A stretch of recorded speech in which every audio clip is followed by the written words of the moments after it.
প্ৰথমে এটা কথা কওঁ দেই আপোনালোকে একেবাৰে কণ্টেণ্ট ৰেডি কৰি থৈ দিব, এটা দুটামান একদম মোবাইলত ৰেডি কৰিয়ে থৈ দিব লাগে দেই, নহ'লে ক'বালৈ যদি যায় তেতিয়াতো কণ্টেণ্টটো সময়মতে আপলোড কৰিবই লাগে। আৰু মই বাবলি আপোনালোকক মোৰ এটা মিনি ব্লগলৈ স্বাগতম জনাইছোঁ। আজি ৰাতিপুৱা ৰেডি হৈ গ'লোঁ হঠাৎ। আজি হৈ গ'ল দেওবাৰ আৰু দাদা বৌ আহিছে, যিহেতু আজি স্কুল বন্ধ আছে, ক'বালৈ লগ ধৰিছে যাওঁ বুলি। মই যাওঁ আৰু আচলতে কেতিয়াও সেইখন জগাত মানে সেই ঠাইলৈ যোৱা নাছিলোঁ, আৰু যাওঁ বুলি গোটেইখিনিয়ে ৰেডি হৈ মেলি ওলাই গ'লোঁ। আৰু ইফালে চাওক বতৰ কেনেদৰে হৈ আছে, খুব ঠাণ্ডা পৰিৱেশ আৰু বৰষুণ অকণমান ৰিমঝিমকৈ পৰি আছে, আৰু লগত খুব ধুনীয়া দেখিবলৈ কাৰণে লাগিছে বতৰ। এইফালে চাওকচোন কেনেদৰে মানে যোৱাকালি বহুত বৰষুণ হৈছিলে, তাৰ কাৰণে পূৰা খালবোৰ একেবাৰে ভৰি গৈছে পানীৰে।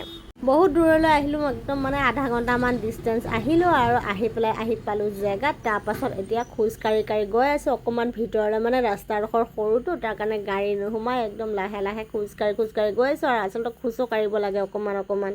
গাড়ী থাকিলেই যে গাড়ীত একেবাৰে জেগালৈকে যাব সেইটো কোনো কথা নহয়, অকণমান খোজ কাঢ়িলে নিজৰ দেহাৰ কাৰণে ভাল হয়। গৈ পাই বহিলোঁ, আৰু লগে আহি গ'ল ইফালে চাহ, নামকিন, বিস্কিট, লগতে ধুনীয়াকৈ বহি পেলাই চাহৰ আনন্দ ল'লোঁ। এতিয়া লাহেকৈ বতৰটো কিন্তু ভাল হৈ আছে, মানে অকণমান ৰ'দ ওলাইছে, আৰু এতিয়া বাৰিষাৰ বতৰটো সেয়ে হ'ব, লাহে ৰ'দ, কেতিয়াবা মাজে সময়ে ঘপককৈ বৰষুণ আহি যাব। তাৰপাছত গুচি গ'লোঁ পথাৰলৈ অকণমান কণ্টেণ্ট ৰেডি কৰিবলৈ, কণ্টেণ্ট নাছিলে যিহেতু। তাৰপাছত ঘৰলৈ ঘূৰি আহিলোঁ।